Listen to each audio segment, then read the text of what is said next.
Yo, what up? It's your boy Saigon, the almighty y'all father. And right now you tapped in with my man, my brother, the homie, the legend, Mikey T, the movie star. You know what I mean? Reporting from the streets to P now, everywhere. Shout out my man, Mikey T. Stay tuned, boy.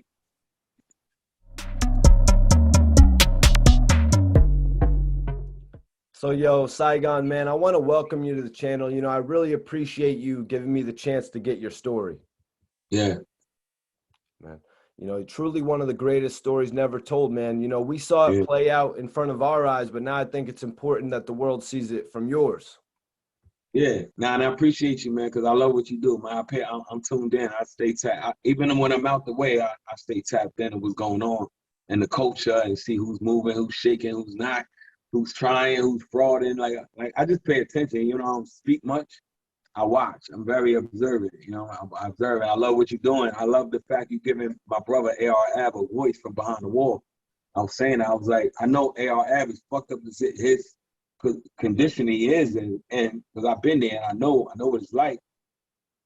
The fact that he has you to be a voice still, that he must look forward to that. You know what I'm saying? That must be like a release to be like, okay, I'm still connected. Even though I'm in here, I'm still connected. Because when you're in jail, it's like you're dead. You know what I'm saying? It's like niggas forget. Your family, your closest family members forget about you. You know what I'm saying? After a couple years, it's gonna be your moms, your father if you got one, and your siblings, even aunts and cousins and all them niggas. They out of here. Your closest cousin might write you once or twice, like, "Hey, I'm thinking about you." So that might be every far and few, every couple months, but it's like having the experience of being dead while you're still alive. So the fact that you giving him a voice and letting his opinions still matter, and he talks about current events and all that shit, like I think that's wonderful, and I salute you for that shit. You know what I mean? I appreciate that, Saigon. You know, I didn't really model it after what I'd seen in the past in hip hop. You know, like Karen Civil, when Lil Wayne got locked up, she did Letters to Wheezy, where she made a website. But, you know, I just know I've worked with Max B in the past. I did an interview with Max B that went on every single website and was in magazines and even on French Montana's album. You know what I mean? So being able to give Ab a light like this is just like, I feel like I'm doing right by hip hop. Yeah, you are. You definitely are. Because we paying attention, we watching, and that's our brother. And Ab is beloved in this culture. He's one of the beloved ones. So the fact that we can still hear from him and know he's doing all right, know that his spirits is up, that shit means a lot. To us and to I'm sure to his friends and family, personal friends and family. You know what I mean? So yo, Saigon, I wanted to ask, when did hip hop first present itself to you as something you could potentially do?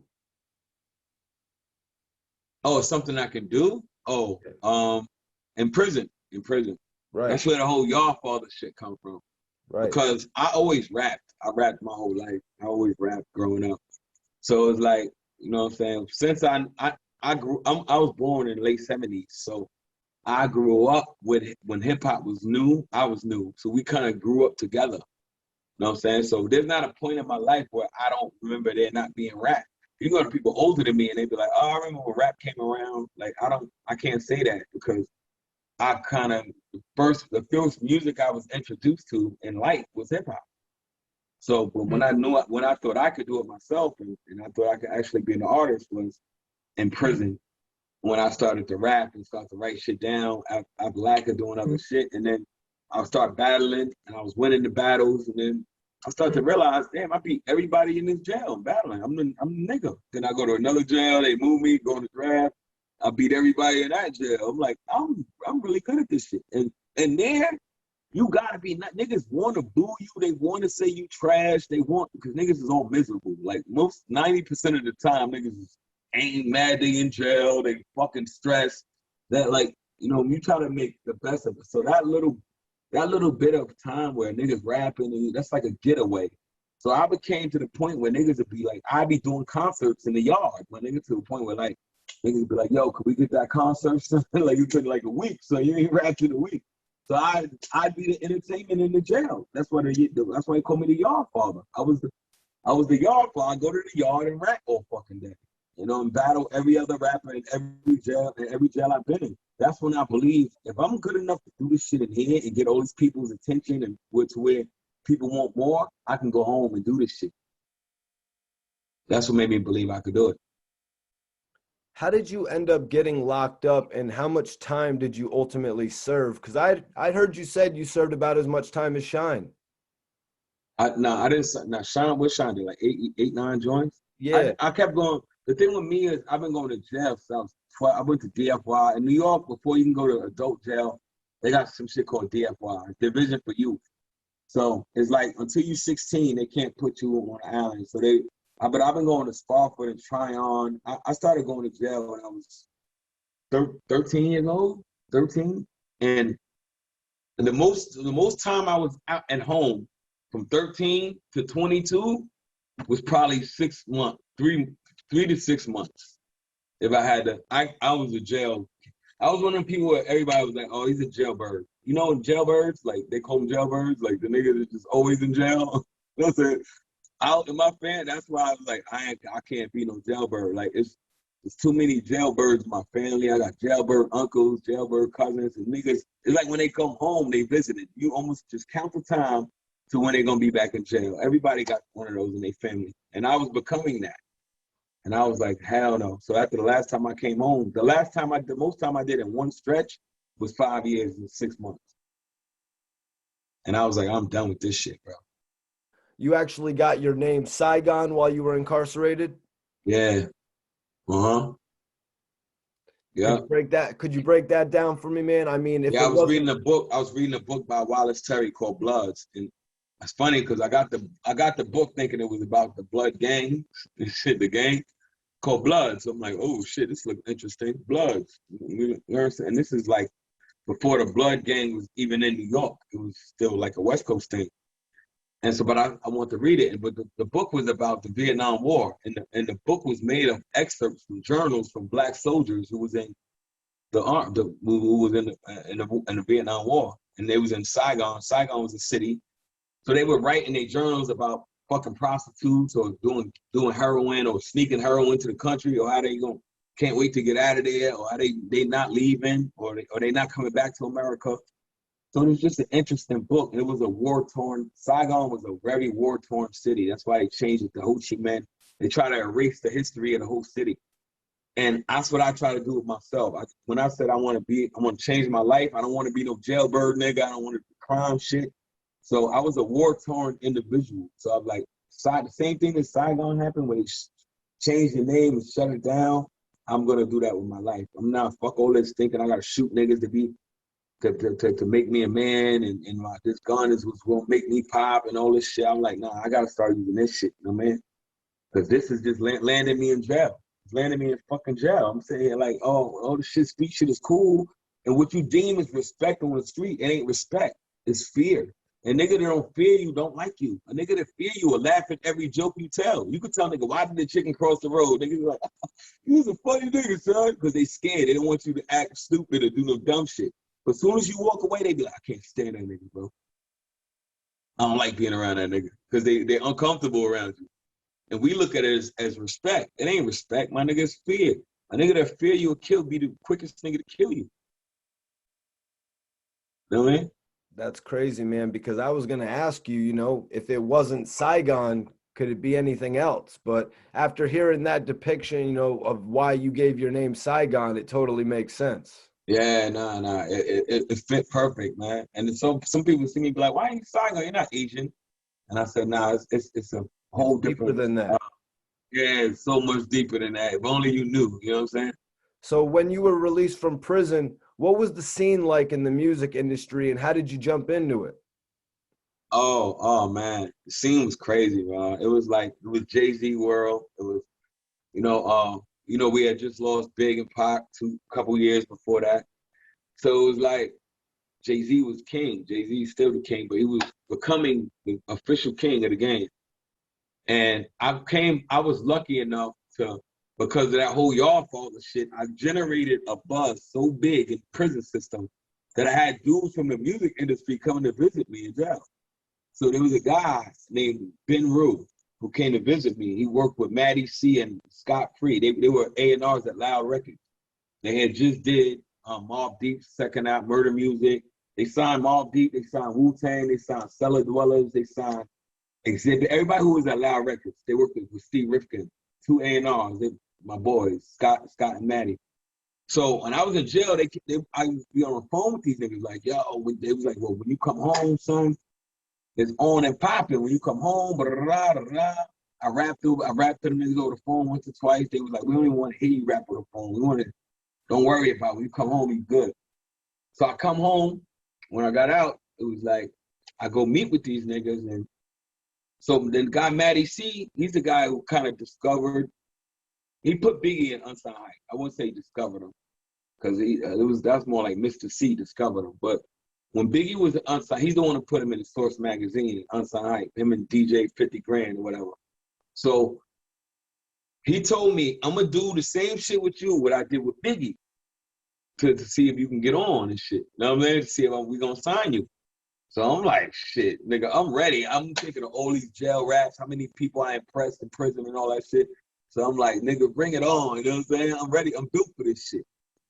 And so what he would do, he had 2 turntables. I'll never forget this shit. So he just throwing instrumentals, and he'll change them shits without you knowing. He just like, don't stop rapping, just rap. This is what I did with Big. This what made me want to made us sign Big and all this shit. So he'll throw on a beat. That shit might be 89 beats per minute. And then the next beat would be like 175,000 beats per minute. So you just gotta be able to rap to any beat. What I didn't realize I didn't know how to do, I rapped to one tempo. All the years in jail, it was this. After 5 years in the Roc-A, coming home sort of slow. My niggas on the corner hit me off with a pound and a quarter gold. I go to see my mom, she all based out. Pops is the corner, like strapping like that. You know what I'm saying? So when he throwing on the fast ass beats, I didn't know. I was like, I was mumbling. I was like, yo, can you slow that down a little bit? And he's like, nah, a real rapper can rap to anything. You know, like, well, I guess so. The fact I couldn't rap to any tempo, they weren't interested. They were like, he's cool with one tempo. But that, other than that, like that slow ass Griselda, what Griselda does now, I would have been perfect for that shit, because I needed the slow beats. I wanted you to hear everything I was saying. I didn't space my words out. So after that, it was like, they was like, he's cool. So I was like, fuck, that was my shot. To me, that was my shot. So it was like, so my man was selling drugs. I'm like, I convinced my man who was a big drug dealer to invest in my rap career, and he did. And I just went in the studio and got busy and started passing out mixtapes. I used to fucking harass K Slay. Me and K Slay, asked K Slay, man, he was like, yo, that nigga was fucking terror. I almost kicked K Slay's door down because he wouldn't listen to my demos. When you started releasing these mixtapes, how did you make yourself stand out enough to like attract the attention of Just Blaze? Before it was Just Blaze, I was signed to Mark Ronson. People don't really know that. I was signed to Mark Ronson, who's a huge producer in the game. He discovered Amy Winehouse. Like Mark Ronson did fucking "Don't Believe Me, Just Stop," and then "Don't Believe Me, Just Watch." Like that's the first guy who gave me a shot. And he bought my first time on an airplane. I went to Australia. My first time on an airplane, first time leaving the country, I went to Australia, like fucking with Mark Ronson and shit, to do a song with this kid Daniel Merriweather. So once I got with him and that didn't work out, I'm looking at it again like, fuck, man, like maybe I'm not as good as the niggas in jail was telling me I was. You know what I'm saying? Like, but maybe I gotta figure something out. Because I still didn't want to go back to prison. I still didn't want to go back to life of crime. But it was like, I gotta figure something out. So I was like, damn, this rap shit gotta work. And Sycamore, who's now A&R, who was a DJ at the time, he used to make these instrumental CDs and just put beats on them. And, you know, I just kept rapping, and me and Slade developed a relationship. Slade hosted my first mixtape. I met this kid named Gotti, who worked at the Source magazine. He was like, yo, I think you're dope, bro. I'm gonna put you on Unsigned Hype. He put me in Unsigned Hype, and then he was just like, yo, let me help you. I'll help you. I'm like, bro. But I was still in the street doing dumb shit. Like I hit a kid in the head with a bottle. He pressed charges on me. So I got bailed out. I was dating this model, this rich model and shit. And then she bailed me out. And I was like, what the fuck in my life? She like, yo, if you keep on this path, I don't think this is gonna work out, this relationship. And she's a famous model to this day. She's an actress and a famous model to this day. And you could run a clip right now. I'll send you a clip. But yeah, she was like, this ain't gonna work out. So when she left me, life got dark again. I was like, fuck. But I ain't had no option. I'm like, I got pound the pavement with the music. One day I got a call from Sycamore. He was like, yo, would you work with Just Blaze? He was like, if you could make it to the studio in 30 minutes. I was an hour away from the studio. He was like, if you could make it in 30 minutes, Just Blaze is here. He want to meet you. I was telling him about you. Nigga, I ran every light. I almost got car accident. I made it there in probably 30 minutes from an hour away. Like, I was not fucking up that opportunity. And Just Blaze gave me 6 beats that day. He was like, yo, I heard a lot about you. You know what I mean?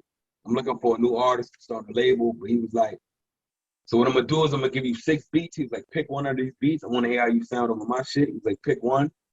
And, you know, when you're done with it, hit me up. So I wanted to impress him. So when I went back to the studio, I recorded a song to every beat that night, to all the beats. And I came back the next day, like, hey, I did a song to all of them. He was like, what? In one night? Like, I said, yeah, I'm not fucking playing around. Like, I gotta get up the street. So I think my work ethic impressed them probably even more than the music. And then that's where we did the deal. Damn, that's what's up, man. Each one of those songs deserves its own podcast as well. Yeah. The Letter P was one of those songs. Before Coogee Rap was on it, it was the Letter P. It was just me on it. Looking back at it in hindsight, man, what do you think Just Blaze added to you as an MC? You know what I mean? Everything. Professionalism, being able to take critique. Because I didn't want to I couldn't take criticism from nobody. I got a funny story. When I was recording my album with Just Blaze, there was a guy who was homeless, and Just Blaze would let him sleep in the studio because there was a big lounge with a big couch. So one day, I didn't know the guy was homeless. I'm just like, why is this guy just sleeping here at night, sleeping on the couch? I didn't know who he was. I'm like, he looks too young to be a fucking bum. He's not dirty. He's kind of clean, but he always comes here to go to sleep at night. So Just told me, like, nah, he just going through some things. So one day I'm in the A room. This is Baseline Studio where Jay-Z recorded all his albums, where like Dipset and Just Blaze, where they made all Baseline, the infamous Young Gurus, home of Young Guru.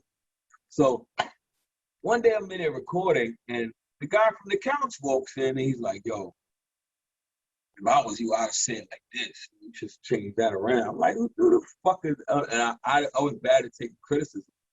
So I told a nigga, yo, you know the fuck, I'm Saigon, nigga, get the fuck out of here talking to me about what I should say. And it was Jay Electronica. Hold on. It was Jay Electronica, man. Like, I had no fucking clue.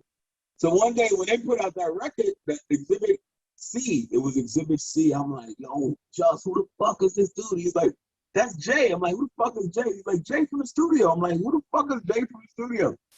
He's like, nigga, you know Jay, but I never even bothered to get a nigga the time of day. I was arrogant and cocky and dumb and drunk most of the time and high or weed. He's like, nigga, Jay, they was sleeping on. I'm like, the nigga from the couch is the...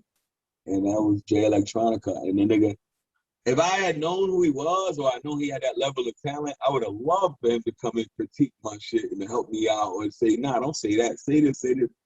And that's a funny story because for mad long, I'm sitting there telling this nigga, yo, beat it. I didn't even know how. And when he's critiquing my shit, I'm like, nigga, who are you to critique me? Like, that was my attitude. You know what I'm saying? You never know who you're talking to. That's why I treat that was a life lesson right there.